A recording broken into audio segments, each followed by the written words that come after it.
Seigneur. Amina. Alléluia. Amina. Nous lui sommes reconnaissants pour la grâce de ce jour, Tunamshukuru kwa ajili ya neema ya siku ya leo, la faveur de nous retrouver en cet après-midi dans sa maison après avoir vaqué à nos occupations. Fanya kutana katika nyumba ya Mungu magharibi ya leo kisha kufanya makazi zetu, Et le privilège qu'il nous a accordé de trouver le chemin de sa maison pour cet après-midi. faida tupatia kukutana njia ya nyumba yake magharibi ya leo. Et il veut que nous continuions à apprendre de lui sur ce thème important de la sanctification. Anapenda tujifunze toka yeye kwa hiki shina kia lazima kinaosemezea utakaso. Et nous avons dit que, en bref, la sanctification, c'est la croissance à la ressemblance du Christ. Tulisema kifupi utakaso ni kukomea kwa kufanana Kristo. Alléluia. Amina. Je voudrais, à titre d'introduction, lire l'un de nos deux textes de base, le deuxième, l'évangile de Jean, les paroles du Seigneur Jésus. Napenda kusoma usomi yetu ya msingi moja hayo katika Yohane, ni neno ya Injili. Jean 17, Yohane 17 versets 11, 17 et 19. mstari 11, 17 na 19. Je ne suis plus dans le monde et ils sont dans le monde et je vais à toi. Père Saint, garde en ton nom ceux que tu m'as donnés afin qu'ils soient un comme nous. 17. Sanctifie-les par ta vérité. Ta parole est la vérité. 19. Et je me sanctifie moi-même pour eux, afin qu'eux aussi soient sanctifiés par la vérité. Alléluia. Amina.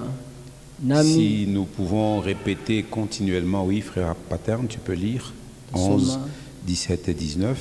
nami si tena katika dunia, lakini hawa ni katika dunia, na ninakuja kwako Baba mtakatifu. Walinde kwa jina lako wale ulionipa, wawe umoja kama sisi. 17. Watakase kwa kweli, neno lako ni kweli. 19. Na kwa ajili yao ninajitakasa mwenyewe, kusudi watakaswe vile vile katika kweli. Amina. Amen, amen. Amina. Je nous encourage à lire ces trois versets continuellement. C'est la prière du Seigneur Jésus. Na mitia moyo kusoma kila wakati hii neno, inakuwa ni maombi ya Yesu Kristo Qu'il a adressé au Père ile alimtolea Baba en faveur de ses disciples. kwa faida ya wanafunzi wake. Si nous pouvons lire et graver ces paroles dans nos cœurs, ça pourra être une vraie lumière et une vraie lampe à nos pieds. Kama tunaweza kusoma na kuchomeka neno katika mioyo yetu, itakuwa kabisa nuru ya kweli. Jésus nous dit qu'il rentre auprès du Père qui est saint. Yesu anasema anarudia kwa Baba ambaye anakuwa mtakatifu, Et il veut que le Père nous sanctifie par la vérité. anapenda Baba tutakasa kupitia kweli. Et il nous dit que c'est sa parole qui est cette vérité. Na Pour nous anasema sanctifier. kama ni neno ile ndio kweli ambaye tutakasa. Donc toi et moi qui faisons le choix de venir dans la maison de Dieu pour recevoir la parole de Dieu, cette parole nous sanctifie. Wewe na mimi tunachagula kuja mu nyumba ya Mungu pokea neno la Mungu. Ile neno inatutakasa. Toute autre chose que nous nous plaisons à écouter et dont nous nous délectons nous souille. Vitu vingine tunapenda kusikia na kuvipenda sana bila tuchafula, Mais la parole de Dieu, elle nous purifie lakini neno la Mungu linatutakasa, et elle nous sanctifie. linatutakasa. Et nous sommes en train d'étudier avec des objectifs. Na tunajifunza mashaba, Nous voulons véritablement croître à la ressemblance de Jésus. tunapenda kweli kukomea kwa kumfanana na Yesu.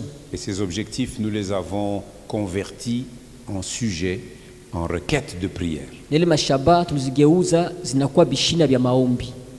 Et en étudiant ce thème de la sanctification, na kwa kujifunza hiki kishina kia utakaso, nous prions comme tout à l'heure le frère Hendrik nous faisait prier, tunaomba kama vile hapa sasa ndugu Andrika alituombesha hapa, pour que nous puissions développer au travers de cette étude que nous sommes en train de faire, ili tufikie kujumlisha kupitia majifunzo tuko tunafanya une conviction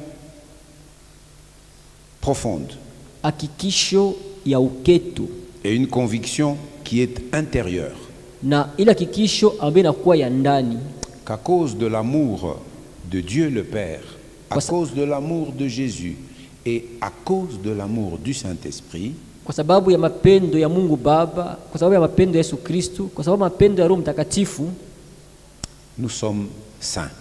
tuko watakatifu.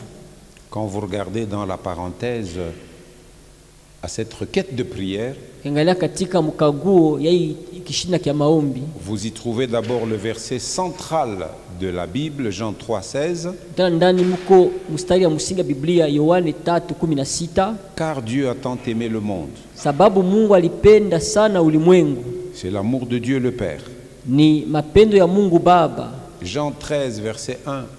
Yohane 13 mstari wa kwanza, Jésus aimait ses disciples Yesu alikuwa anapenda wanafunzi wake, et il voulut le leur montrer au plus haut point. La parole dit, il mit le comble à son amour pour eux. na alipenda kubaonesha sana. Neno nasema kama alifika mpaka kumwisho mapendo kwa ajili yao. Et l'Esprit de Dieu est celui qui verse dans nos cœurs l'amour même de Dieu. Na Roho wa Mungu ndio anamwaga katika mioyo yetu mapendo ya Mungu. S'il le fait, c'est parce qu'il nous aime. Kama anafanya vile ni sababu anatupenda. Et nous devons développer cette conviction que, à cause de cet amour que Dieu a pour nous, toi et moi, qui sommes ses enfants, nous sommes saints. Tunapaswa kuzungumzia katika mioyo yetu kama sababu ya mapendo anatupenda, wewe na mimi tu watoto yake tuko batakatifu. Et au travers de cette étude, Na kupitia hii nous majifunzo voulons nous construire un fondement de vérité. tunapenda kujijengea msingi moja ya kweli. Et c'est ce fondement qui va produire notre croissance durant toute notre vie. Na hii msingi utazaa kukomea kwetu maisha yetu yote. C'est cette vérité qui nous sanctifie. Ni kweli ndio tutakasa. Sanctifie-les par ta vérité, ta parole est la vérité. Ubatakase kupitia kweli yako. Neno lako ni kweli.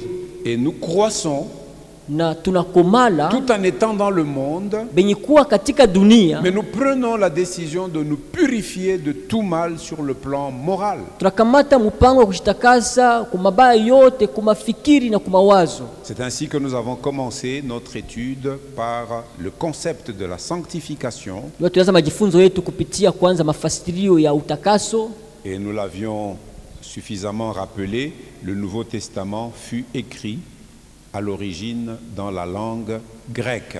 na tulifasiria sana Agano Jipya baliandika kwa mwanzo kwa lugha ya Kiyunani. Ce que nous lisons dans nos Bibles en français, Hii tunasoma katika Biblia ya Kifaransa. le mot sanctification est une traduction de deux mots grecs, Tamko utakaso inamaanisha ndani matamko mbili ya Kiyunani, agiasmos agiasmos et agiosune.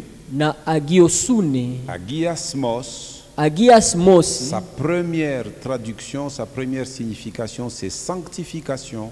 maana ya kwanza ni utakaso, Et sa deuxième signification, c'est sainteté. na maana ya pili ni utakatifu. Et pour agiosune, c'est l'inverse. Na kwa agiosun inakuwa ni kinyume ya ile. Sa première signification, c'est sainteté. Maana ya kwanza ni utakatifu, Et sa deuxième signification, c'est sanctification. na maana ya pili ni utakaso. Nous avons vu le mot sanctification. Tuliona tamko utakaso, Nous avons vu le mot sainteté. tuliona tamko utakatifu. Nous en sommes au troisième mot qui est le mot saint. Tuko ku tamko ya tatu ambaye inakuwa mtakatifu. Et hier, je vous ai donné une longue série de références Jana wapatia maandiko mingi ya kusoma dans les 4 évangiles, katika maenjili ine, dans le livre des Actes katika kitabu cha Matendo za et dans Mitume, l'épître de Paul aux Romains. na katika kitabu cha Paulo kwa J'ai Waroma, dit que ça continue ainsi. na inaendelea mpaka vile. Il y a des outils Kunakuwa byombo dont celui qui veut bien étudier la Bible peut chercher à se doter. ule anapenda kufunda Biblia mzuri atapenda kuwe navyo. On appelle cela une concordance biblique. Banasema ile mafananisho ya Biblia. Les concordances, ce sont des outils, ce sont des ouvrages Mafananisho inakuwa ni vitabu dans lesquels tu peux chercher un mot ndani yake unatafuta tamko moja et on te montre tous les livres et tous les versets de la Bible où tu peux trouver ce mot. banakupatia vitabu vyote na mistari ya Biblia mlo utakutana na ile tamko. C'est ainsi que si tu veux étudier un sujet, Ndio maana ukipenda kujifunza kishina tu moja peux partir d'un mot-clé unaweza kuanzia kwa ile tamko ya msingi et tu peux suivre ce mot dans les différents livres de la Bible. utafuata ile tamko katika vitabu ya kuchanganya ya Biblia.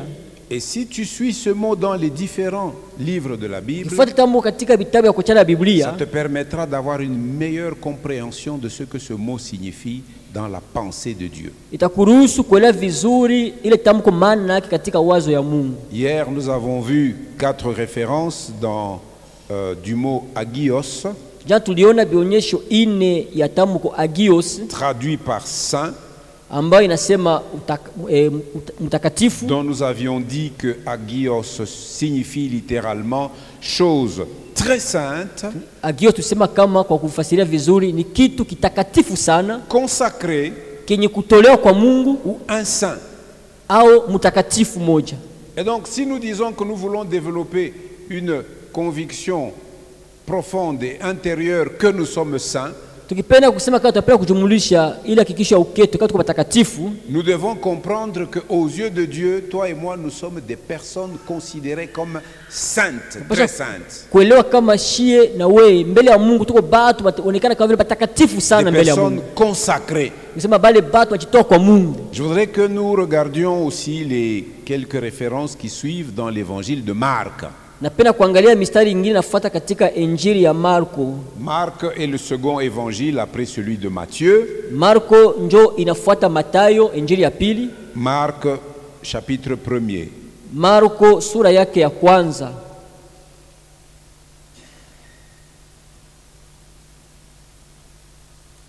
Et là, Jésus est au début de son ministère, il est à Capernaum. Hapa Yesu kwa mwanzo wa utumishi yake kwa Kapernaumu. Vous savez, après qu'il fut baptisé au Jourdain par Jean-Baptiste, Najua kisha kubatizwa mu Yordani na Yohana Mbatizaji, nous savons nous tous ce que les évangiles rapportent. tunajua shibote vile Injili natufasiria. Quand Jésus sortit de l'eau, Wakati Yesu alitoka mu maji, il est écrit que le ciel s'ouvrit inaandikwa kama mbingu ikafunguka et le Saint-Esprit descendit sur lui na Roho Mtakatifu akashuka juu yake sous une forme corporelle d'une colombe. kwa mfano wa kuonekana nje sa vile njiwa, Et cette colombe se posa sur Jésus na ule pijo akikala juu ya Yesu, et une voix fit entendre des cieux ces paroles.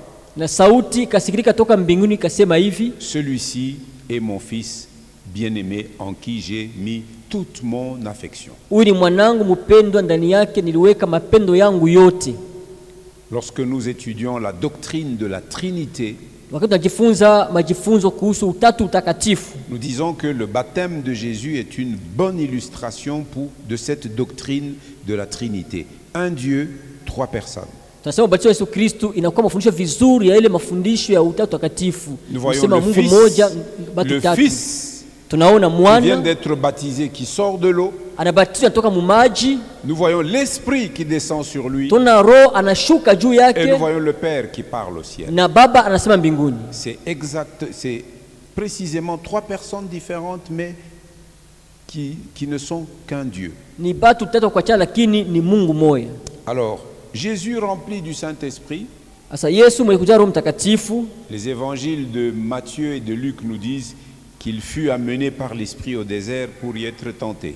Maanjili ya Mateo na Marko atuambia akapelekwa mujangwa kujaribiwa. Après 40 jours de tentation, Kisha siku 40 ya Jésus kujaribiwa, est sorti vainqueur de cette Yesu épreuve. alitoka mshindaji mwele kipimo, Et puis il forma le projet de retourner en Galilée akapata mpango wa kurudia ku Galilaya pour commencer un ministère public.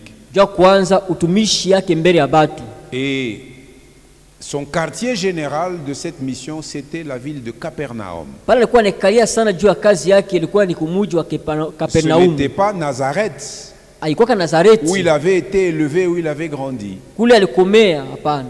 Mais il a commencé son ministère à Capernaum. Alianza utumishi wake Kapernaum. Et là, à Capernaum, il aimait entrer dans la synagogue des Juifs. Na Kapernaum kwa pia kuingia katika sinagogi ya Bayuda. Et là, le verset qui nous intéresse, c'est ce que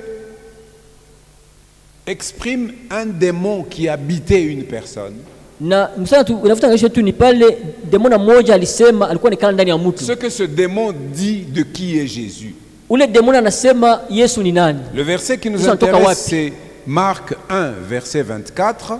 Mustari nafuta ngesho tu ni Marko moja mustari makumi Nous na sommes en ine. train de suivre la trace du mot agios, qui veut dire saint.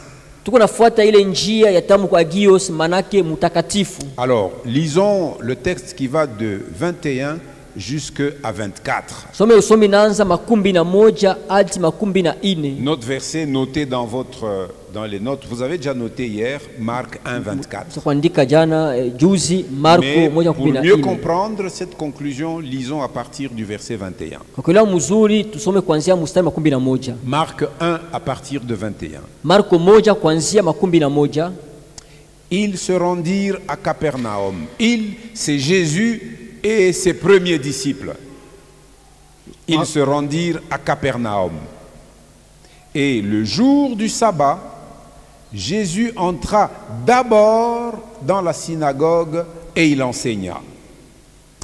Ils étaient frappés de sa doctrine, car il enseignait comme ayant autorité et non pas comme les scribes. Il se trouva dans leur synagogue un homme qui avait un esprit impur et qui s'écria: Qu'y a-t-il entre nous et toi, Jésus de Nazareth? Qu'y a-t-il entre nous et toi? Tu es venu pour nous perdre. Je sais qui tu es, le Saint de Dieu. Tu peux lire. Walikwenda kwa muji wa Kapernaum, na siku ya Sabato aliingia katika sunagogi akafundisha, na walishangaa kwa mafundisho yake, sababu alifundisha kama mtu mwenye mamlaka, wala si kama waandishi. Ndani ya sunagogi alikuwa mtu mmoja mwenye pepo mchafu. Mara moja akapaza sauti akasema, Yesu wa Nazareti, tuna nini nawe? Umekuja hapa kutuangamiza sisi? Ninakutambua wewe ni nani, ndiwe mtakatifu wa Mungu. Un esprit impur, c'est un démon Pepo mchafu ni demona qui habitait une personne. alikuwa anakaa ndani ya mtu mmoja. Et pourtant, cette personne entrait dans le lieu du culte juif. Japo ile Synagogue. mtu alikuwa anaingia msinagogi ya Bayuda, Mais jamais ce lieu n'a changé cet homme. na ile fasi haikubadilisha huyu mtu Jusqu'à ce que Jésus entra ce jour-là dans cette synagogue remplie du Saint-Esprit. wakati Yesu aliingia mwele sinagogi ile siku mwenye kujaza Roho Mtakatifu. Et voici que cet homme s'exprime. Na tazama huyu mtu anasema, Et on comprend que c'est l'Esprit qui s'exprime par cette personne. tunaona kama ni Roho njo anasema kupitia huyu mtu. L'Esprit dit, mais pourquoi tu es venu maintenant? Nous savons qu'il y a un temps qui est fixé pour nous. Yesu pepo anasema unakuja hapa sasa jua nini? Tunajua kama kwa wakati wa kutuwekea. Quelle affaire y a-t-il entre nous et toi, Jésus de Nazareth? Kuna mambo gani kati ya sisi na we Yesu wa Nazareti? Tu es venu pour nous perdre. Ulikuja kutuangamiza. C'est-à-dire tu es venu pour nous jeter C'est d'abord dans l'abîme Ulikuja kutupa kwanza katika kilindi, et à la fin de toute chose pour nous jeter dans les temps de soufre et de feu qui est la seconde mort. Les anges déchus, les démons savent ça.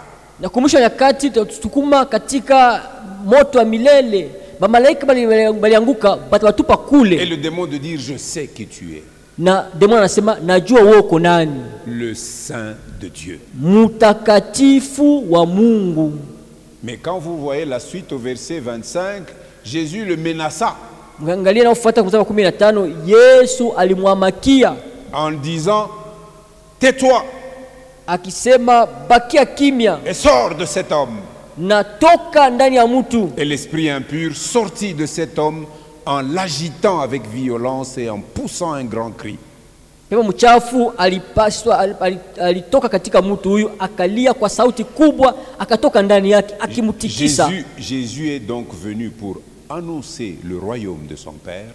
Yesu alikuja basi kutangaza ufalme wa baba yake. Et cette annonce était accompagnée d'autorité et de puissance. Nele matangazo lisindikizwa na mamlaka na uwezo. L'autorité de chasser les démons, mamlaka kufukuza mapepo qui tyrannisait les hommes. Ambaye kunatesa watu. L'autorité de guérir les malades, mamlaka kuponyesha bagonjwa. L'autorité de relever les infirmes, mamlaka kutembeza bilema. L'autorité de ressusciter les morts, mamlaka kufufua wafu. L'autorité d'ouvrir les yeux aux aveugles. mamlaka kufungula macho bipofu.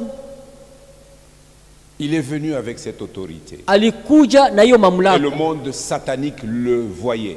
Na dunia ya kishetani kwa namuona. Et on connaissait son identité, lui Jésus de Nazareth, qu'il était le Saint de Dieu. Le mot saint ici, c'est agios.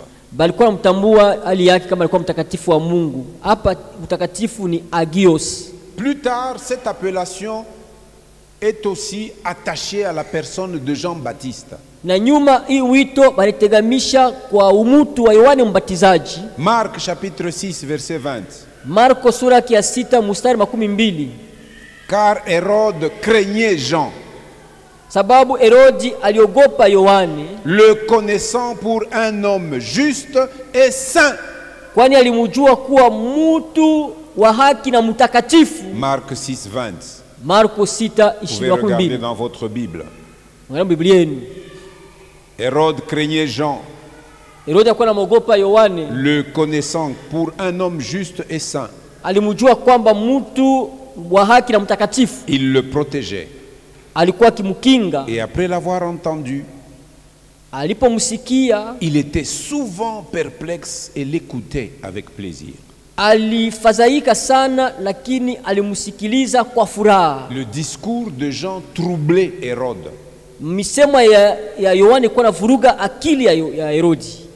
Ça le troublait. Iko na mvuruga kichwa. Ça le laissait souvent avec plein de questions. Iko na muacha mara mingi na maulizo mingi. Et il aimait l'écouter. Na alikuwa anapenda kumsikiliza. Et il y en avait qui étaient irrités d'entendre Jean parler et qui voulaient lui faire du mal, mais Hérode disait non, non, non, non. À celui-là, ne le touchez pas. Cet homme est un homme juste et saint. Kwa bato kwa na sirika akisema akiwa anasema amushimuguse, huyu mtu ni mwenye haki na mtakatifu. Hérode a eu beaucoup d'occasions d'entendre Jean lui parler. Hérode alipata wakati nyingi ya kumsikia Yohane d'écouter les opinions des gens sur les différentes situations qui pouvaient lui présenter. Alikuwa anasema vitu mingi bile alipata kumtolea. Et il a vu que cet homme était différent de tous les autres qu'il avait rencontrés avant. Na kuna mtu atafautishwa na watu wengine bale kutanaka na bombe. Hérode pouvait dire de Jean que cet homme était juste et saint. Souvenez-vous, nous l'avions dit à propos du prophète Élisée dans la ville de Sunem, ou dans le village de Sunem. La femme sunamite dit, elle dit à son mari, je sais que cet homme qui vient souvent manger chez nous est un saint homme de Dieu. Na mke anambia mume wake, anasema najua kama huyu mtu akiwa kula mara mingi kwetu ni mtakatifu wa Mungu. Hérode avait dit la même chose sur Jean-Baptiste. Herode asemaka vitu moja moja kuhusu Yohane Mbatizaji. Alléluia. Amina. Et Jésus met en garde les personnes qui disent être ses disciples, na Yesu anatia angalisho kwa watu wanasema biko banafunzi bake, mais qui ont honte de se montrer en tant que tel et de témoigner pour lui. Lakini biko na haya kujionesha vile biko na kushuhudia juu yake. Marc 8:38. Marko 8:38. C'est toujours l'application du mot saint. Tunasemezea hapa utumizi ya tamko mtakatifu. Et ici ça s'applique aux anges qui sont restés fidèles à Dieu. Marc 8:38. Marko 8:38. Car quiconque aura honte de moi et de mes paroles au milieu de cette génération adultère et pécheresse, maana kila mtu anayesikia haya juu yangu na juu ya maneno yangu katika kizazi hiki cha uzini na zambi, En d'autres termes, un disciple authentique de Jésus n'a pas honte de Jésus. Kwa kusema namna nyingine, kama mwanafunzi wa kweli wa Yesu Kristo atasikia haya juu ya Yesu, Il doit en être fier. anapasha kuwa na fieri juu ya Et hili, il doit se dire, je dois montrer quelque chose de Jésus. na anapasha kusema, napasha kuonesha kitu fulani kutoka Yesu. Et la sanctification, nous disons, c'est la croissance à la ressemblance de Jésus. Sababu utakaso ni kusema kukomea kwa kumfanana Yesu. Pierre a marché avec Jésus pendant 3 ans et demi. Petro alitembea na Yesu muda wa miaka 3 na nusu. Le jour où on arrête Jésus, Ile siku wanamubamba Yesu, on l'amène au palais du souverain sacrificateur pour commencer à le juger. wampeleka kunyumba kwani mkubwa ajua kuanza kumsambisha. Pierre était celui qui était le plus courageux Petro de tout alikuwa le groupe de disciples qui marchaient avec Jésus. Petro alikuwa ule mtu wa bidii kwa kundi yote watembea na Yesu. Pendant que tous les autres ont fui, Wakati bengine bote walipiga mbio, lui, il s'est résolu de suivre quand même ceux qui avaient arrêté Jésus pour comprendre où est-ce qu'on voulait arriver avec lui. yalikuwa mabali walimfuata Yesu ili aelewe wanampeleka wapi. Pendant que Jésus était en train d'être questionné à l'intérieur du palais du souverain sacrificateur, Wakati Yesu alikuwa anasambishwa ndani ya nyumba ya kuhani mkubwa, Pierre s'était mis avec les serviteurs du souverain dans la cour du palais du souverain Petro alikala sacrificateur. pamoja na batumishi ya kuhani mkubwa katika uwanja ya Et là, nyumba, autour du feu, na pale kando kando ya les gens moto se sont mis à observer Pierre. batu wakaanza kumwangalisha mzuri Petro. Ils lui disent, mais celui-ci, déjà, ne serait-ce que de par son profil Huyu tu vile tunamuona tu vile iko et sa manière d'être, na namna yake ya kuwa, huyu il est de ceux qui marchaient avec ce Jésus. iko katikati ya bale kwa tembea na Il Yesu. dit, celui-ci aussi, Huyu naye c'est pia l'un des siens. ni moja wao. Mais il faut comprendre, dans cette circonstance-là, Pierre n'était pas encore mûr spirituellement. Mwelewa mwele hali Petro alikuwa bado kukomea sana mkiroho. Il y avait encore la partie charnelle de sa personne qui s'exprimait. Kulikuwa sehemu kubwa ya kimwili ya kimutu ilikuwa inaonekana. Pierre avait pris peur. Petro akasikia boga, Il a dit, eh oh servante femme, je ne sais pas de quoi tu parles. kicha kazi, sijui maneno kwa nasema. Il a dû nier 3 fois Jésus. Alimkana Yesu mara 3. Mais on l'a reconnu, dit, même dans sa manière de parler, il prouve que c'est l'un de ses disciples. Bali mtamata banasema hata kuna namna kusema yake huyu ni moja wa Yesu Kristo. Quelqu'un qui aime écouter l'enseignement de Jésus, Ule mtu anapenda kusikia mafundisho ya il Yesu est Kristo. transformé par cet enseignement. Ile mafundisho yanamubadilisha. Il va commencer à emporter le fruit. Ataanza kuchukua Et matunda ce yake. fruit le fera ressembler petit à petit et de plus en plus à Jésus. Na ile matunda itafanya polepole hata kufanana na Yesu. C'est la raison pour laquelle Jésus dit que ses disciples sont la lumière du monde et le sel de la terre. Yesu anasema banafunzi yake banakuwa mwangaza wa ulimwengu na chumvi ya ulimwengu. Par ses disciples, le monde reçoit la lumière de la vie. Kupitia banafunzi bake ulimwengu unapokea nuru ya Par ses uzima. disciples, Kupitia banafunzi le bake monde reçoit la saveur du ciel. C'est pour ça que nous sommes le sel de la terre. dunia pokea onjo ya mbingu. Ndio maana tuko chumvi ya ulimwengu. Alléluia.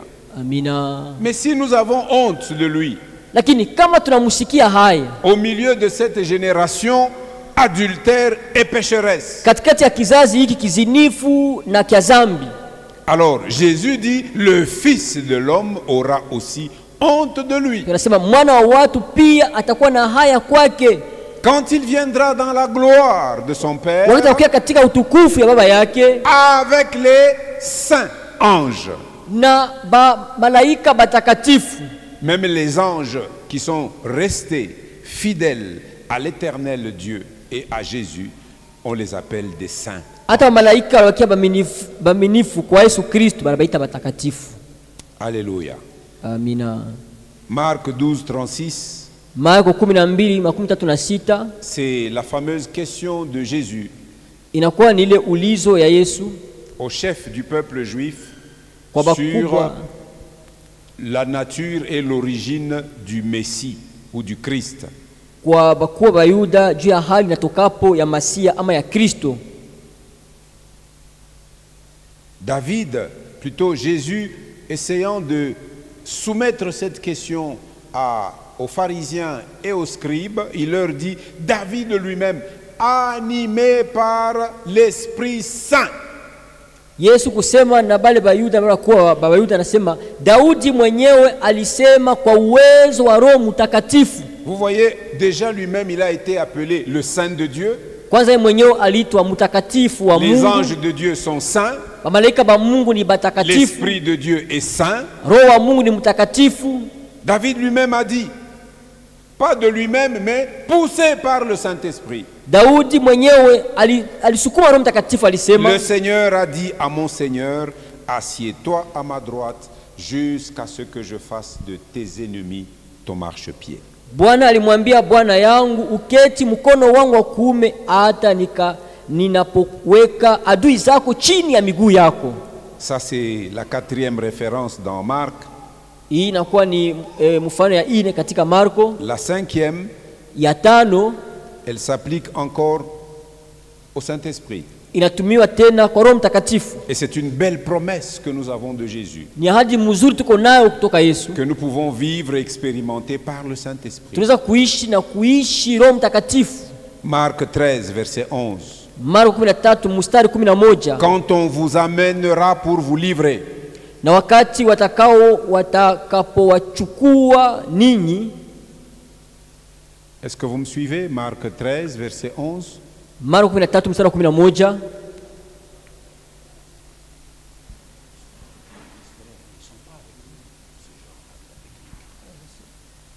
Ils sont censés réagir promptement. OK? Marc 13 11. Marko 13 11. Quand on vous amènera wakati watakapowachukua pour vous livrer, na kuwatoa ninyi, ne vous inquiétez pas d'avance de ce que vous aurez à dire. Musijisumbue kwanza maneno mutakayosema. C'est-à-dire lorsque tu te retrouves accomplissant la mission du Seigneur. Wakati unashikutana uko nafanya kazi ya Bwana, il arrivera qu'un jour tu sois saisi et pris. Itafika siku moja banakushika na banakubamba. Pour qu'on t'interroge pourquoi tu fais ces choses. Banakuuliza unafanya hii mambo juu ya nini? Si c'est pour le Seigneur que tu marches, kama ni kwa ajili ya Bwana ndio unatembea, Jésus nous dit ne vous inquiétez pas. Yesu anasema msisumbuke. Ne vous inquiétez pas. Msihangaike. En disant là où on m'amène, qu'aurais-je à dire? Anasema ukisema kule manipeleka ndasema nini? Non, il dit ne vous en inquiétez pas. Anasema msisumbue juu ya ile. Nous avons une belle promesse ici. Mko na ahadi mzuri hapa. Ne vous inquiétez pas d'avance de ce que vous aurez à dire. Msisumbue kwanza maneno mtakayosema. Mais dites ce qui vous sera donné à l'heure même. Lakini neno mtakalopewa saa ile muliseme. Car ce n'est pas vous qui parlerez, mais l'Esprit Saint. Kwa maana si ninyi munaosema lakini Roho Mtakatifu. Si les démons parlent dans les hommes qui sont possédés, kama mademo nasema ndani ya batu basha kushikwa na mademo, nous qui sommes habités par le Saint-Esprit, l'Esprit peut aussi parler par nous. Sisi tunakaa Roho Mtakatifu, Roho anasema kupitia sisi pia. Il peut parler par nous avec un langage intelligible. Anasema na kwetu kupitia sauti ya kusikilika. Il peut parler par nous en langue. Anasema kupitia sisi kupitia lugha. Il peut parler par nous en nous donnant des paroles de connaissance. Kupitia kusema kupitia maneno ya ufahamu. Il peut parler par nous en nous donnant des paroles de sagesse. Anasema kupitia sisi kupitia maneno za hekima. Il peut parler par nous en nous donnant une prophétie. Tout cela, ce sont les dons que nous recevons de l'Esprit. Et nous devons prier pour que ces dons puissent s'ouvrir dans l'Église. C'est la richesse qui est donnée à l'Église. Mais quel est le problème? Le problème, c'est nous. Est-ce que nous nous mettons en posture pour que l'Esprit s'exprime par nous? Ici, Jésus précise le contexte. C'est quand on vous amènera pour vous juger. On vous amènera pourquoi? Parce que vous avez montré que vous êtes mes témoins. À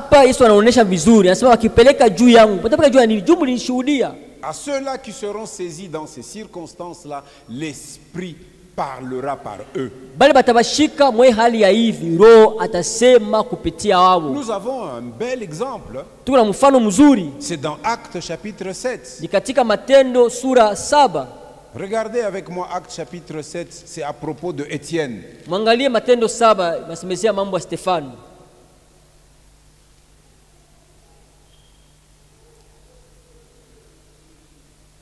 Étienne était rempli du Saint-Esprit, dans un discours, il a fait un condensé de toute l'histoire du peuple d'Israël. Stefano anjalo mtakatifu mustuba moja anasema ujumla yote ya historia ya wana wa Israeli. Et les gens qui l'entendaient étaient les chefs du peuple d'Israël. Na bali kuna musikia balikuwa bakubwa ya taifa ya Israeli. Mais Étienne s'est rempli du Saint-Esprit qu'il s'est mis à parler.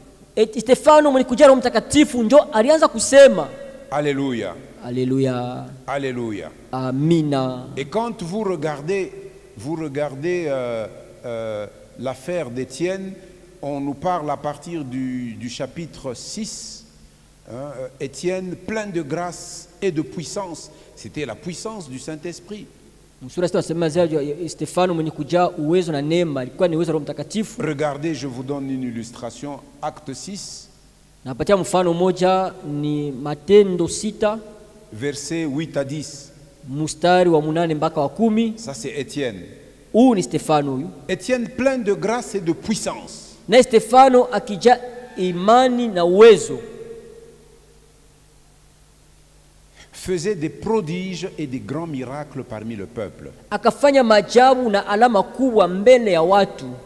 Quelques membres de la synagogue dite des affranchis, lakini wakasimama watu wengine wa sinagogi la Walibertino, de celle des Cyréniens et de celle des Alexandrins, avec des Juifs de Cilicie et d'Asie, se mirent à discuter avec lui.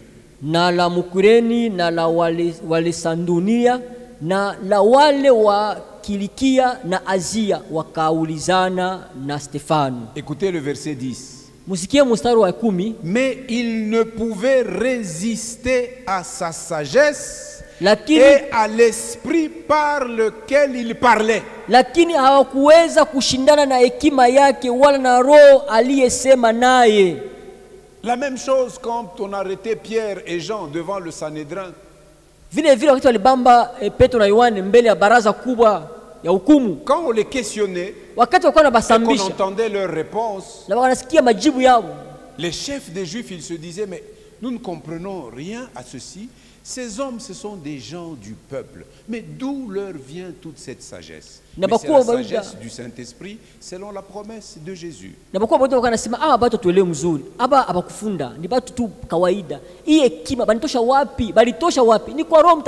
L'Esprit Saint communique la sagesse.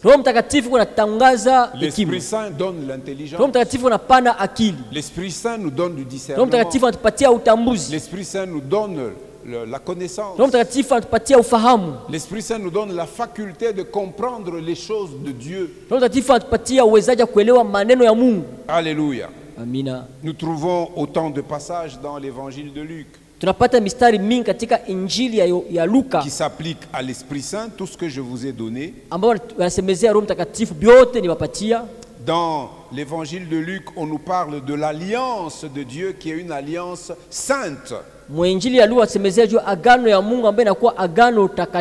Par exemple, dans Luc 1, 72, je vous ai déjà donné ces versets hier. C'est ainsi qu'il manifeste sa miséricorde envers nos pères et se souvient de sa sainte alliance. Alléluia. Amina. Vous savez, quand on amène Jésus au temple, après sa naissance, où Jésus est né où? À Bethléem. Bethléem, c'est un petit village à l'époque au sud de Jérusalem. Ce n'était pas très loin de Jérusalem. Et il fallait que ses parents l'amènent au temple pour accomplir pour lui ce qu'ordonnait la loi juive. Dans Luc chapitre 2, verset 23, c'est l'épisode où Jésus est allé, Jésus a été présenté au temple comme nous le faisons, tous les petits enfants, les parents viennent avec, nous les recevons dans la maison de Dieu et nous prions pour eux en les présentant au Seigneur. Jésus lui-même fut présenté. C'est l'un des fondements bibliques majeurs pour lequel nous les enfants, nous ne les baptisons pas et nous les présentons seulement à Dieu. kama vile shetu tunaonyesha watu hekalu kuwaombea tu tubatizake, inakuwa ni moja ya misingi ya Biblia. Watu wadogo atuwabatizake ni kuwaombea. Lisons tout le passage. Luc 2 à partir du verset 21. Luka 2 kuanzia mstari wa 11. Le 8e jour auquel l'enfant devait être circoncis. Et c'est ça que prescrit la loi juive. Les enfants mâles, on les circoncis au 8e jour. Na zilipotimia siku 8 za kutahiri mtoto jina lake. Donc le 8e jour étant arrivé, on lui donna le nom de Jésus, nom qu'avait indiqué l'ange avant qu'il fût conçu dans le sein de sa mère. Jina lake liliitwa Yesu kama ilivyoitwa na malaika mbele ya kumchukua mimba. Qui a donné ce nom à Jésus? Nani alipatia Yesu hii jina? Son vrai père. Babake wa kweli. Et qui est son vrai père? Babake wa kweli nani? Dieu le Père. Mungu Baba. Ce nom fut amené par l'ange. Hii jina iletwa na malaika. L'ange qui a dit à Marie, je me tiens devant la face de Dieu. Malaika aliambia Maria, nashimama mbele ya uso wa Mungu. Et cet ange était un messager. Na ule malaika alikuwa mjumbe. Le nom de Jésus jina la Yesu fut donné par le vrai Père de Jésus. Ilipewa na baba wa kweli wa Yesu. C'est-à-dire Dieu lui-même. Nisema Mungu mwenyewe. C'est souvent l'âge, le jour où on circoncis le garçon à 8 jours, alors on demande au père ou à la mère, mais quel est le nom de celui-ci? Mara mingi wakisema tahiri mtoto kisha siku 8 ya kuzaliwa, ndio wanauliza mama au baba, jina la mtoto ni nani? On lui donna le nom de Jésus. Bakampanga jina la Yesu. Nom qu'avait indiqué l'ange avant qu'il fût conçu dans le sein de sa mère. Jina malaika aliletwa mbele atungwe katika achukue mimba. Et quand les jours de leur purification furent accomplis selon la loi de Moïse, c'est pourquoi on nous dit Jésus il est né sous la loi. Hata zilipotimia siku zake na kusafishwa kama ilivyosemwa Torati ya Musa. Jésus a observé la loi de son père. Yesu alichunguza sheria baba yake. Et il l'a observé parfaitement. Na alichunguza mzuri sana. Il l'a observé complètement. Alichunguza vena stahili. Depuis sa naissance jusqu'à la fin. Toka kuzaliwa kwake mpaka kumwisho. Lorsque les jours de leur purification furent accomplis selon la loi de Moïse, Joseph et Marie le portèrent à Jérusalem pour le présenter au Seigneur. Pour le présenter. Na Yosefu na Maria kumpeleka Yerusalemu kwa kumtolea Bwana. Le présenter au Seigneur, verset 23. Kama ilivyoandikwa katika Torati ya Bwana. Suivant ce qui est écrit dans la loi du Seigneur, tout mâle premier-né sera consacré au Seigneur. Kila mume anayefungua tumbo la mama yake ataitwa mtakatifu kwa Bwana. Et ici le mot consacré c'est la traduction de agios. Hapa ku mtakatifu ni agios. Sera consacré au Seigneur. Ataitwa mtakatifu kwa Bwana.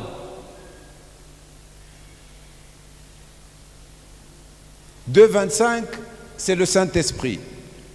2:15 ni Roho Mtakatifu. Luc 4:34. Luka 4:34. C'est la tentation, après la tentation de Jésus. Nikisha kujaribiwa kwa Yesu. C'est encore ces récits du démon qui parlait à Jésus. Marc le rapporte, Luc le rapporte aussi.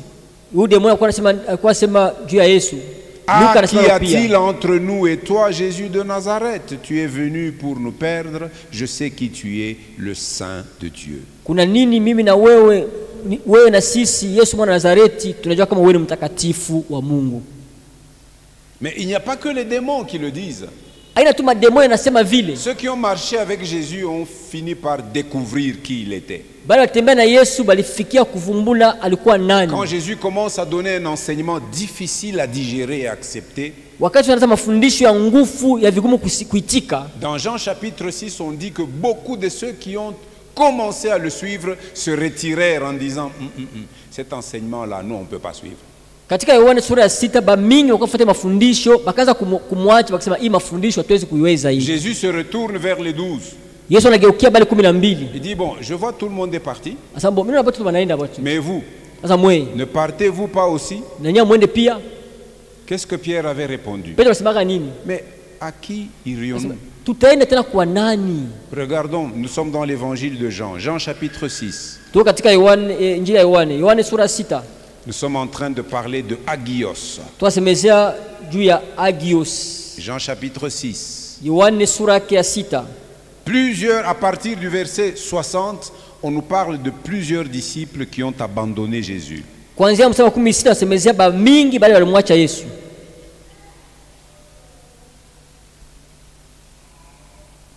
Plusieurs l'abandonnent. Ba mingi banamwacha.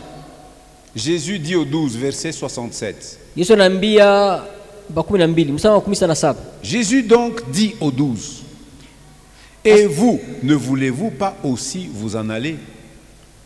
Yesu anaambia wale 12, ninyi amupendi kwenda pia? Écoute mon frère, écoute ma sœur. Sikia ndugu, sikia dada. Si tu veux grandir dans les choses de Dieu, Ukipenda kukomala katika maneno ya Mungu, ne sois pas un suiveur des mouvements. hapana kufuata kundi ya watu. Ne sois pas un suiveur des foules. Hapana kufuata batu ba mingi. Sema bote banenda, sasa mimi tabakia kufanya nini na mimi nenda. Tous sont partis, mais je vais rester faire quoi ici? Moi aussi je pars. Oh, ole kwako. Oh, tu es malheureux. Ne suis pas les foules. Hapana kufuata kundi. Ils étaient nombreux qui décidèrent de quitter Jésus. Balikuwa ba mingi kata mpango ya kutoka kwenda kuacha Yesu. Mais ça, ils avaient déjà mangé son pain. Bakisha kula mkate yake zamani.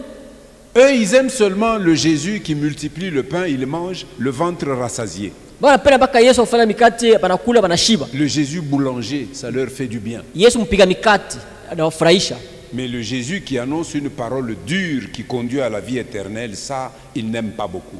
Yesu anatangaza neno la nguvu kupeleka uzima milele ila wapendaki. Vous savez, le jour où je vais vous dire, nous allons commencer, Dieu nous a convaincus de programmer des semaines miracles. Siku nawaambia kama Mungu ananiambia tufanye majuma miujiza. Des semaines où ce sera du tic au tac. Ile mariage, juma. pam pam, ile ma semaine mutaona ma mariage, ile juma. semaine mutaona makaji, ile semaine mutaona hivi mutayala umu. Ile juma itakuwa ni juma moja tu ya mapaka pale miujiza mandoa. Mais comme nous disons, venez que nous apprenions la sanctification. Sanctification mitenda nayo wapi? Tuambia mkie tujifunze utakaso. Mais utakaso je vais faire ça quoi. Quand tu viens, ne dis pas abakuyi na mi kesho mi sitakuya. Kama unafika hapa ils sont pas venus, moi demain je ne viendrai pas. Usifuate Tu es mouvement. malheureux. Les 12, quand Jésus leur dit, et vous, ne voulez-vous pas aussi vous en aller? Écoutez le verset 68 et 69. Ici, Agios, nous le trouvons dans le verset 69.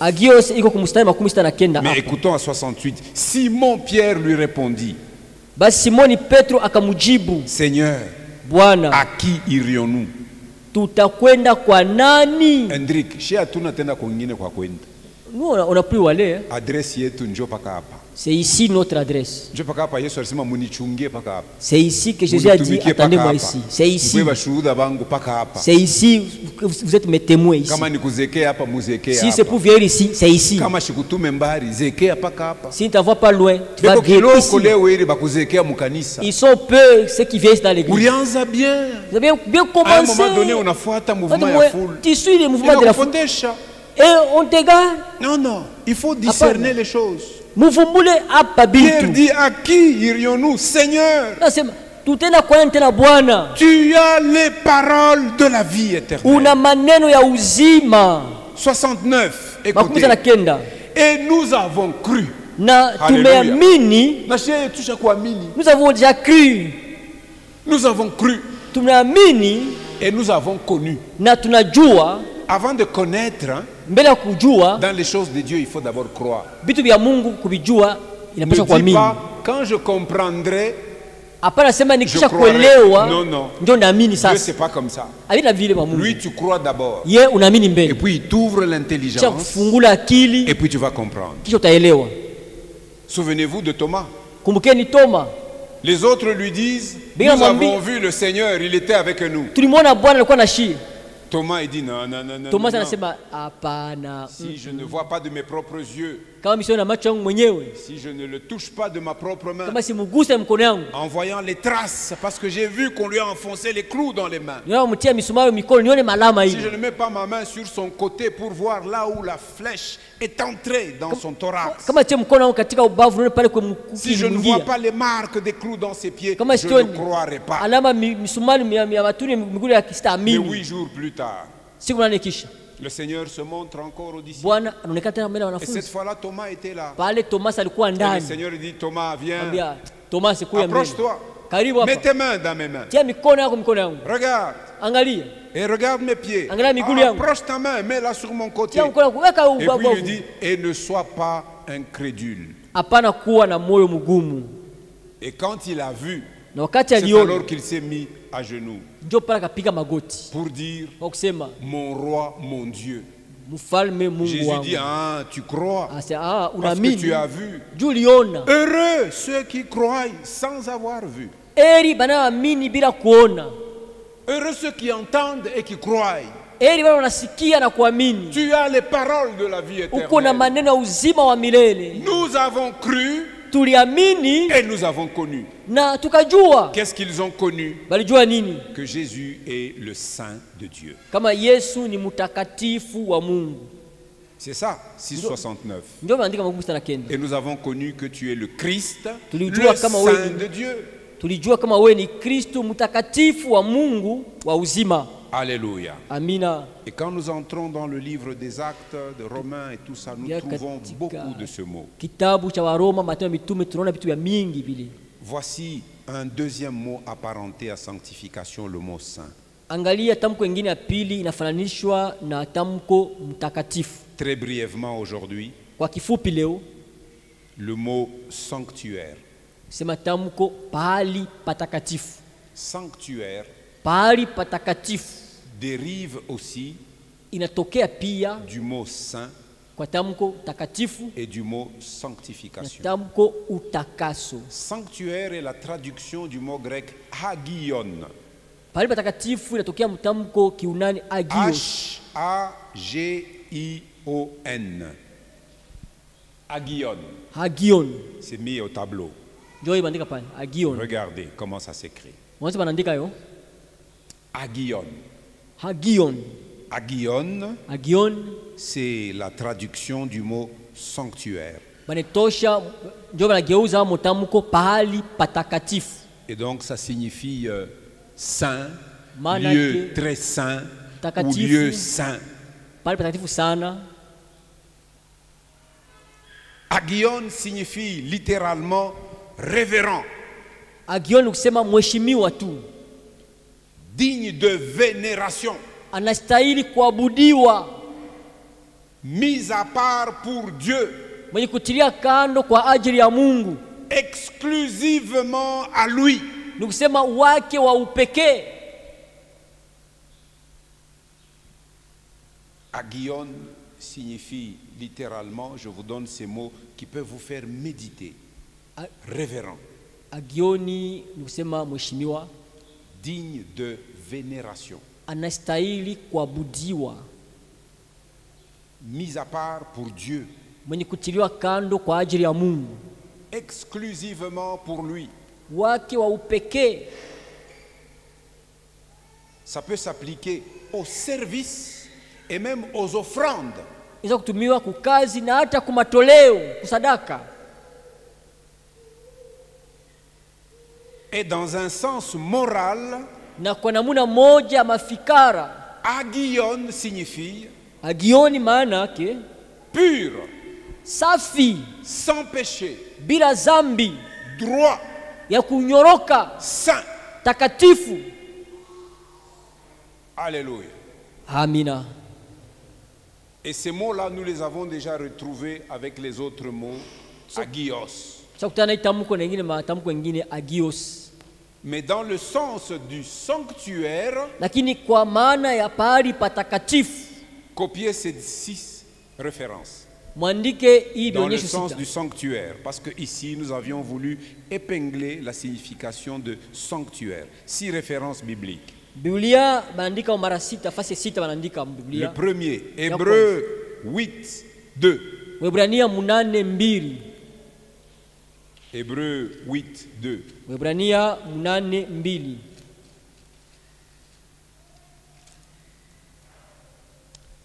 Nous pouvons lire Hébreux 8, 2. Tusome Waebrania 8:2. 8:2. En commençant par 1. Tukianzia kumoja 1.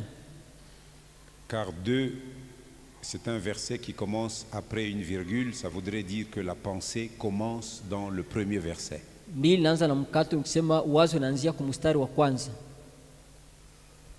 Le point capital de ce qui vient d'être dit. Basi maneno kubwa katika maneno haya tunayosema ni hii. C'est que nous avons un tel souverain sacrificateur. Tuna koani mkubwa. Nous avons un tel souverain sacrificateur Tuna koani mkubwa wa namna hii qui s'est assis à la droite du trône de la majesté divine dans les cieux, aliyeketi mkono wa kuume wa kiti cha Mwenyezi katika mbingu. Qui est-il? Ni nani ule? Qui est ce souverain sacrificateur Ule koani mkubwa ni nani? qui s'est assis à la droite du trône de la majesté divine dans les cieux? Yesu Kristo. Jésus. Yesu Kristo ule. Nous avons un tel souverain sacrificateur. Tuna koani mkubwa wa namna hii. Verset 2. Mstari wa pili. Comme ministre du sanctuaire. Mtumishi wa pahali patakatifu. Alléluia. Amina. Il est ministre du sanctuaire et du véritable tabernacle. Mtumishi wa pahali patakatifu na wa hema ya kweli. Jésus exerce son ministère, son sacerdoce dans les cieux. Yesu anatumia ukohani wake, utumishi wake mbinguni. Et il exerce dans la présence même de Dieu. Na anatumia katika uwapo wenyewe ya Mungu. Et cette présence de Dieu, Na ile uwapo ya Mungu, c'est ça le sanctuaire. njo pahali patakatifu ile.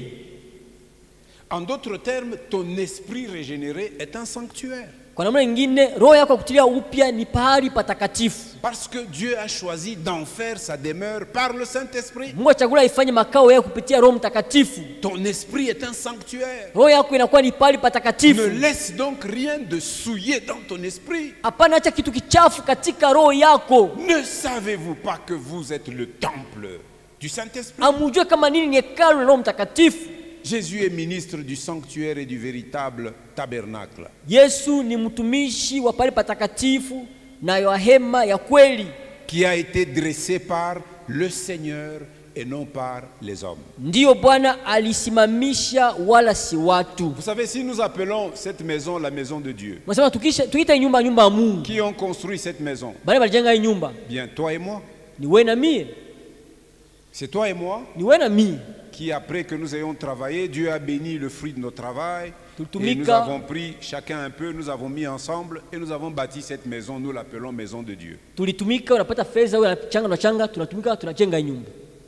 Si dans notre cœur, Kama katika roho yetu nous sanctifions Dieu, tunatakasa Mungu et en venant dans ces lieux, na ukia hii nous fasi, disons que ces lieux, nous le consacrons à nasema Dieu. hii fasi tunatolea Mungu, Dieu peut se manifester au milieu de nous. Mungu anaweza kuonekana katikati yetu. Dieu peut nous visiter. Mungu anaweza kutembelea. Mais là où Jésus exerce son Lakini ministère, pale Yesu anafanizia ce utumishi n'est yake. pas un ouvrage comme celui-ci qui est fait de main d'homme. Haina majengo sawa vile hii balitengeneza kwa mikono ya C'est watu. Dieu lui-même qui en est le constructeur. Mungu mwenyewe ndio mjengaji. Dieu lui-même en est l'architecte. Mungu mwenyewe ndio alitengeneza, Celui qui pense ndio et celui qui anafikiri réalise. na ndio anatimiza. C'est pourquoi quand Moïse fut pris au mont Sinaï, Wakati Musa alichukua kwenye mlima Dieu Sinai, lui dit, je vais te montrer des choses célestes.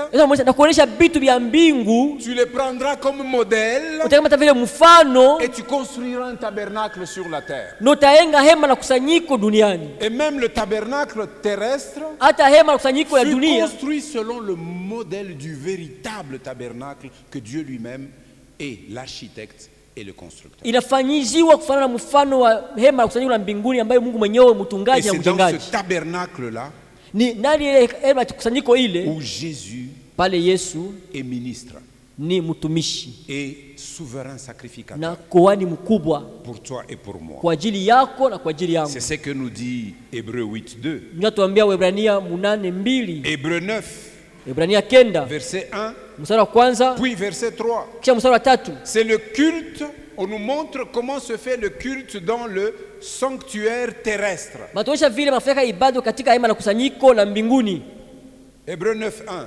Waebrania 9:1. La première alliance avait aussi des ordonnances relatives au culte. Basi agano la kwanza lilikuwa na amri ya kuabudu Mungu na pali patakatifu. Et le sanctuaire terrestre.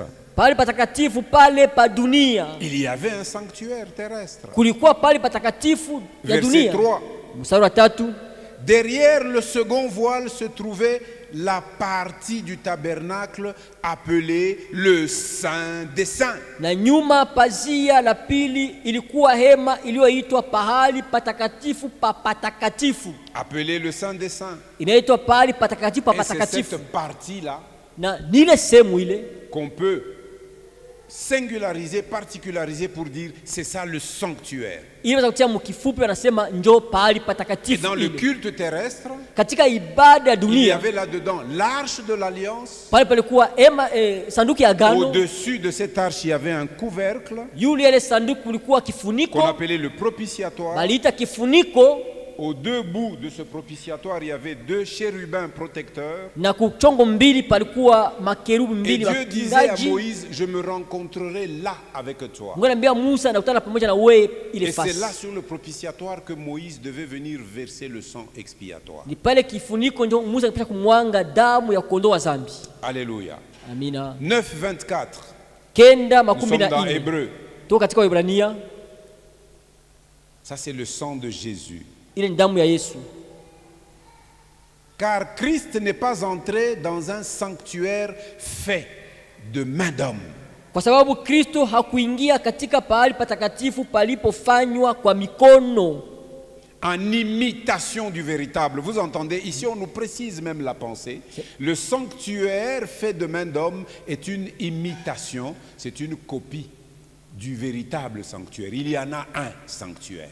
pale patakatifu afanyika mikono ya watu ni kionyesho ya pahali patakatifu pale Mungu alifanya mwenyewe, Mais il est entré dans le ciel même lakini aliingia mbinguni zenyewe afin de comparaître maintenant pour nous devant la face de Dieu. aonekane sasa mbele ya Mungu kwa ajili yetu. Je vous ai donné Hébreux 8:2, Yapatia Waebrania 8:2, Hébreux 9:1, Waebrania 9:1, Hébreux 9:3, Waebrania 9:3, Hébreux 9:24. Waebrania Nous 9:14. voyons, on nous parle du sanctuaire. Masemezea kuhusu pale patakatifu, Et puis nous avons Hébreux 9:25. na tuko na Waebrania 9:15. À 24, on dit Jésus 14 wanasema est allé Yesu comparaître maintenant pour nous devant la face de Dieu. alina kutusemezea mbele ya uso wa Mungu, Et 25. kutusemea mbele ya uso wa Mungu. Et ce n'est 15 pas pour s'offrir lui-même plusieurs fois aina kuitoa yeye mwenyewe mara mingi, qu'il y est entré. Ce n'est pas pour s'offrir lui-même plusieurs fois qu'il y est entré aina kuitoa devant la mwenyewe face mara de mingi Dieu. ndio aliingia mbele ya uso wa Mungu. Comme le souverain sacrificateur entre chaque année dans le sanctuaire avec du sang étranger. Kama vile kuhani mkubwa anaingia kila mwaka pale patakatifu na Nous damu l'avions déjà isiyo yake. expliqué, le grand jour des expiations, le souverain sacrificateur devait entrer avec le sang des animaux pour aller faire l'aspersion pour l'expiation des péchés. Mais Jésus est entré dans le véritable sanctuaire une seule fois pour toutes. Yesu aliingia pahali patakatifu ya kweli mara moja tu, aina kama vile wakuhani walikuwa wanaingia kila wakati ya masiku ya maondoleo ya dhambi. Alléluia. Amen. Et la suite du développement de Hébreux 9 nous explique l'excellence et la perfection du ministère de Jésus. Neno fuata ya Waebrania kila tufasiria juu ya ubora na ukamilifu ya utumishi wa De Yesu. sorte que toi et moi aujourd'hui, nous n'avons plus besoin d'égorger des bêtes ou de verser du sang. Nous n'en avons plus besoin. Wewe na mimi hata lazima kuchinja banyama na kumanga damu. Hata lazima tena bila pana. Écoutez ce que la suite de Hébreux 9 dit. Sikia vile na ufuata ya Waebrania kina tuambia. Le souverain sacrificateur entrait chaque année dans le sanctuaire, ça c'est 25, avec du sang étranger, c'est-à-dire pas son propre sang, mais le sang des animaux. Kwani mkubwa alikuwa anaingia mara moja katika mwaka na damu ya wanyama, lakini hapana damu yake mwenyewe. Autrement, il aurait fallu qu'il eût souffert plusieurs fois depuis la création du monde. Kama hivi angelimupasa kuteswa mara nyingi tangu kuwekwa misingi ya ulimwengu. C'est-à-dire s'il fallait y entrer plusieurs fois, il fallait que Jésus souffre la croix plusieurs fois aussi. Kama ilipasha kuingia mara mingi, ilipasha Yesu ateswe msalaba mara mingi pia. Depuis la création du monde. Toka misingi ya tungo la dunia. Tandis que maintenant, à la fin des siècles, Asa hapa mwisho ya makarini, il a paru une seule fois pour abolir le péché par son sacrifice. atokea mara moja tu kuharibu dhambi kupitia zabihu yake. Les sacrifices de l'ancien temps Sadaka couvraient za le kale, péché. sadaka zamani kale ilikuwa nafunika ndio dhambi. Et chaque année, on devait renouveler ce sacrifice. Na kila mwaka ilipaya batie upya ile Et le sadaka. renouvellement des sacrifices Na kutia upya ile sadaka montrait que le souvenir du péché était chaque fois rappelé. ilikuwa inaonyesha kama ukumbusho wa dhambi ilikuwa nakumbushwa kila Mais wakati. Jésus, lui, par son sacrifice, Lakini Yesu kupitia sadaka yake il est mwenyewe venu pour abolir le péché, alikuya kuondosha dhambi, enlever le péché. kutosha C'est dhambi. pourquoi dès qu'il est entré dans cette vie, Jean a dit, voici l'agneau de Dieu qui ôte le péché du Ndio monde. maana aliingia katika uzima. Yohana anasema tazama na kondoo wa Mungu anayeondoa dhambi za dunia. Verset 27, Mstari wa 17 nous sommes dans Hébreux 9. toa Waebrania sura ya 9. Et comme il est réservé aux hommes de mourir une seule fois, Na sawa sawa watu wanavyowekwa kufa mara moja. ah, ça c'est le verset que les prédicateurs, ils aiment souvent prêcher lors des enterrements. Ni mstari banaweza kuhubiri kila mara wakati ya kuzika. Et comme il est réservé aux hommes de mourir une seule fois, Na sawa- après quoi vient le jugement. Na sawa- Kama wantu wanashikia moyo ya jugement, ndio wanafungula mashikio baanze kushikia mzuri. Mushishikie juu ya boka ya jugement, shikia juu uamini na Amina. ukoke. Kama Alléluia. pale juma, les gens ouvrent les Quand le oreilles. jugement viendra, toi tu ne seras pas concerné. Wakati hukumu itafika, hii mambo itakuangalia wewe. Eh bien, comme il est réservé aux hommes de mourir une seule fois, Na sawa sawa watu wanavyowekwa kufa mara moja, après quoi vient le na jugement. nyuma ya kufa hukumu, De même, Christ, hivyo hivyo naye Kristo qui s'est offert une seule fois pour porter les péchés de plusieurs, ametolewa mara moja achukue dhambi za watu wengi, apparaîtra sans péché ataonekana bila dhambi mara ya une pili. seconde fois Mara ya pili bila dhambi à ceux qui l'attendent pour leur salut. kwa wale wanamngojea kwa ajili ya wokovu Ah, yao. moi je l'attends pour mon salut. Hein. Mimi namngojea kwa wokovu yangu, Je ne sais pas toi. sio wewe. Qui l'attend pour son Nani salut? namngojea kwa wokovu yake? Moi j'attends Jésus pour mon Mimi nangoja salut. Yesu kwa wokovu, Parce qu'il a satisfait totalement la justice de Dieu. juu alitosha kabisa kwa haki ya Mungu, Et il a fait dans le véritable sanctuaire, le sanctuaire même de Dieu. na alifanya La pale demeure patakatifu ya même de mzuri, Dieu. makao yenyewe ya Mungu, bali alifanyizia ile. Alléluia. Amina. Le dernier verset dans Hébreu, nous terminons par là, Hébreu 13, Waebrania 13 tunamalizia pale verset 11. mstari 11. Les corps des animaux dont le sang est porté dans le sanctuaire Maana mili ya nyama wale ndio damu yao inalotolewa ndani ya Vous pale savez, le sang patakatifu. que devait porter le souverain sacrificateur dans le sanctuaire terrestre Kusema damu kwani mkubwa anapaswa kupeleka katika pale patakatifu ya duniani, par le souverain sacrificateur pour le péché, kwa kwani mkubwa kwa ajili ya dhambi. eh bien les corps de ces animaux sont brûlés hors du camp. Ile mwili ya wale wanyama inateketezwa nje ya kambi. L'Épître aux Hébreux nous clarifie tout ce que Dieu avait prévu d'avance dans l'Ancien Testament. Barua bwana inatupatia mwangaza vyote Mungu atarisha katika Agano la Kale. Verset 12 dit, Mstari 12 nasema hivi, c'est pour cela ni kwa sababu hii que Jésus aussi, Yesu vile vile afin de sanctifier le peuple par son propre sang. kusudi atakase watu kwa damu yake mwenyewe. Jésus aussi afin de sanctifier le peuple par son propre sang. Kusudi atakase watu kwa damu yake mwenyewe. Jésus a commencé par prier, je me sanctifie moi-même afin que eux aussi soient sanctifiés. Yesu aliomba mwenyewe asema na watakasa, na nitakasa mimi mwenyewe ili nao pia watakaswe. Il nous sanctifie par sa parole pour que nous progressions dans la sainteté. ili tuendelee katika Mais il a commencé à nous sanctifier par son sang pour que de position nous soyons des hommes et des femmes saints. Aliwataka kupitia damu yake ili kwa hali tukue banamke na banaume batakatifu. Jésus a souffert hors de la porte. Yesu aliteswa nje ya mlango. Voyez, on l'a jugé dans les palais à l'intérieur de Jérusalem. Bali mhukumu munyumba ndani ya Yerusalema. Mais il a fallu qu'on le sorte de Jérusalem. Ilipasha mutoshe Yerusalema. Qu'on aille sur la colline de Golgotha. Wampeleke kumulima Golgotha. Pour aller le crucifier. Ja kwenda kumsulubisha. Et c'était pour illustrer ce que les souverains sacrificateurs des temps anciens faisaient. Ils prenaient seulement le sang à apporter dans le sanctuaire, mais la carcasse de la bête ont brûlé hors du camp des Israélites.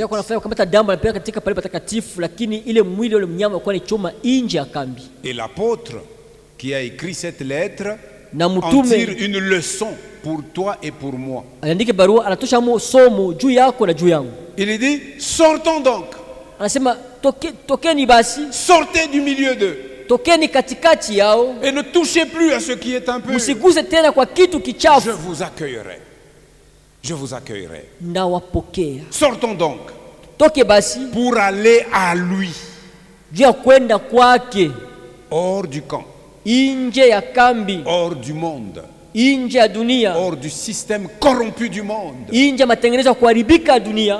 Chrétien consacré, tu dois en sortir. Alléluia. Amina. En portant son opprobre, en portant sa honte. Car nous n'avons point ici bas de cité permanente.